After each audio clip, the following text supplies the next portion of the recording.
So we're doing some nipple piercings today. Awesome. Have you already done some research or reading into these piercings? Yes. I have had nipple piercings before. Okay. I had them before I got surgery. So there might even be a little bit of scarring or remnants of that. Were they removed for surgery? Yes. Okay. Yeah. If you don't mind me asking, what grafted did you have done? Top surgery. So I got both of my breast reduced. Awesome. Did you do, was it like a double incision graft? Was it T-anchor? Yeah, so it's double incision and then both nipples fully grafted on. Fully grafted on. Awesome. So there are some unique considerations in working with nipple grafts. What we'll do a quick consultation first. I'll check the anatomy. I'll see what we're working with. We'll talk about what our factors are for piercing and peeling, and then we'll go from there, okay? Awesome. I'm going to put on some gloves. I'm going to have you disrobe on the top half. We'll take a peek, and we'll go from there. Sounds good. All right, and then how long post-op are you? I am 14 months. Oh, perfect. Amazing. Yeah. I'm just going to start by doing some pressing and some checking here. Yeah. I'm just going to touch around and feel for health things. Yeah. I'm going to love the little remnants of your tattoos. I know. I think that's so fun. I have really big tattoos on both, and the artist is going to redo them in a little while longer after these guys heal. That's smart plan. This is going to be another fourth wall break video. Right now I'm doing some pressing and checking to feel how the scar tissue moves and how things look. I'm also checking for capillary return. When we have grafted tissue, that main blood supply in the nipple stalk gets removed, and then they just basically like take a cookie cutter and make new spots for the nipples and suture them back on, and then the body is amazing, and so new capillaries grow and supply blood flow to that. But we want to make sure that there's enough blood flow to heal that tissue. So similar to like messing around with a sunburn, I'm going to do some presses here and watch that capillary return. And so we can see we have kind of a slower capillary return here. So we're going to consider that in piercing these here. Alex, maybe you get real close on this. I want to do another example of that. So just like a gentle press, and we can see here, I'm just watching how long it takes for that to fill back into full color. You can see it is taking like a couple of seconds here. Really good capillary return. Almost as soon as I lift my finger, that'll fill back in. That slower fill in shows me that we do have a little bit of reduced blood flow. So we'll keep that in mind with piercing. Okay. Now, I do think we can pierce these for you today. How important is symmetry to you? It is a priority, but they are already unsymmetrical. So, yeah, with a grain of salt, yeah. So with nipple grafts, a lot of times when they remove the nipple and they suture it back on, they end up rotating the nipple to get a placement. Yeah, that looks more masculine, which like totally makes sense from the surgeon's perspective. However, like I'm sure with your tattoos you can really tell how they were rotated. The shape and structure of the nipple doesn't change when you twist it. Right. And when you rotate it, so there's still like distinct areas from where the old like straight or center of the nipple was. And they're a little bit different on either side here with your anatomy. So while I do think I can pierce these, I would have to follow that placement, which would make the piercings a little bit different on either side. Okay, so I'm going to work the full body mirror. This side is actually our more pierceable side. We've got really good consistent protrusion the whole way. This graft has a little bit better, see how quickly that's filling in comparison to this side? Yeah. So this side has a little bit better capillary, a little better blood flow. And also the scar tissue on this side is a lot softer and less dense. Yeah. However, this nipple here looks like it got rotated in. It's quite wide with doing a horizontal piercing, and the grafts here are pretty thin on these edges. I worry that going horizontal on this one, it's so much tissue to pass through in an area with reduced blood flow.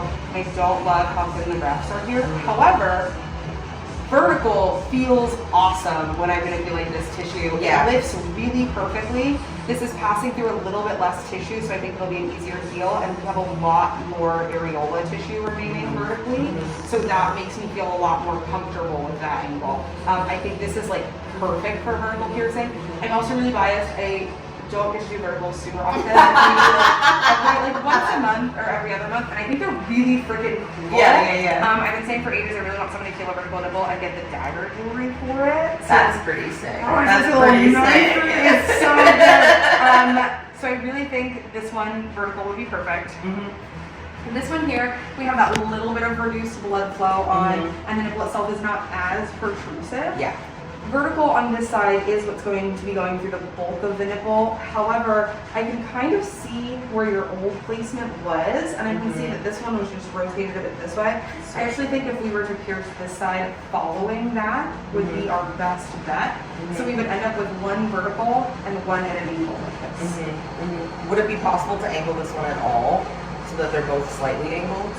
I worry that that might cause some issues with this piercing. Gotcha. Now, what we could do is, since this one is better for piercing, better for healing, you could always pierce just this one today, see how it heals, and I think I have a better chance of trying to make something a little bit more vertical happen on this side than I do of trying to angle on this way, just because this nipple is so much wider. It's so wide, yeah. And I am nervous that any amount of angling is just going to pass through phenomenally much more tissue, and that your body might not be able to handle piercing something like that, whereas this nipple is a lot narrower, so while I might not be able to get quite straight vertical, I can get much closer to that on this side without passing through. But if we're gonna try and do this one on a little bit more of a vertical angle, I'd like to pierce this one first and see how you heal. If you have a really easy healing process, then we know that we probably don't have anything to worry about. If this one, let's say, struggles with moisture irritation, then okay, when we do this one, we'll do a really dry aftercare. If this one struggles with being too dry during healing,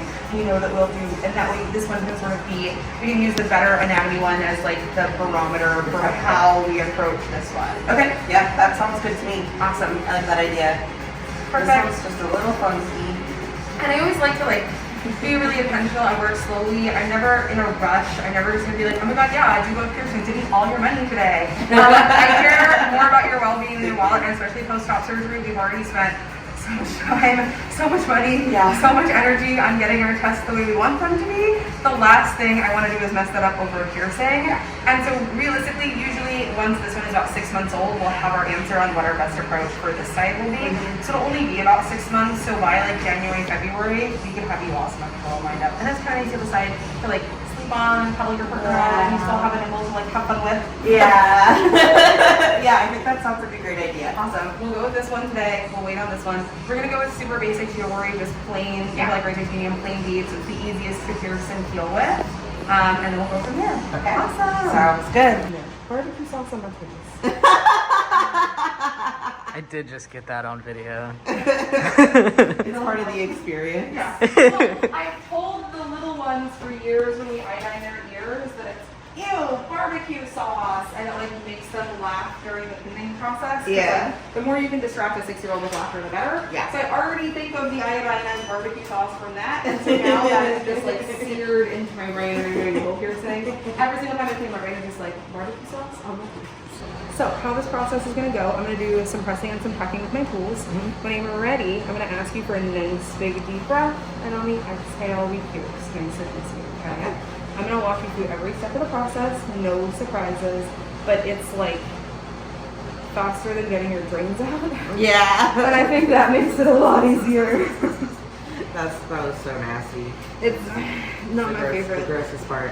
I felt like I was being started like a lawnmower. Yeah. you really don't feel inside your own body very often. No. And that, you felt it inside your own body. Oh yes. Oh my gosh. Pull the little straws out. Alright, so I'm just gonna press and check here first. I'm gonna spend a little bit of time here sort of like lifting and manipulating the tissue. This is just me feeling around for how things move, just sort of getting everything into alignment.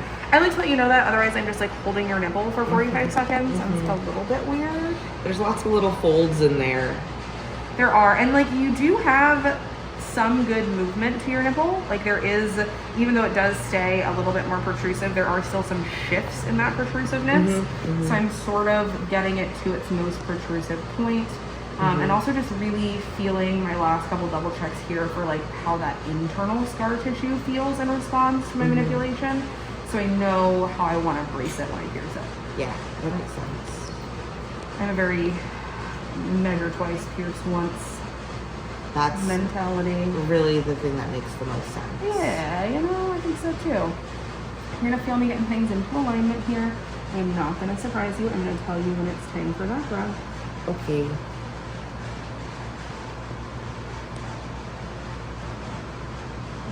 Nice big deep breath. And that's now nice and steady. You're doing great. Keep breathing. There we go. Piercing's done. Just pop it in your door. You did awesome. Keep breathing. Thank you for that. Friction on the insert. And there we go. Now I'm just screwing on your bead. Hard part's over. Piercing's done. Yay! Good job. You're so right. Thank you. You did it so fast. Which is funny because to me, when I'm working on nipple grafts, I feel glacially slow in comparison. You should feel me adjust things here to non-grafted nipples. Right. You gotta go slower. I'm gonna relax the tissue here, bit of pressure. Awesome. Oh, so you pass me some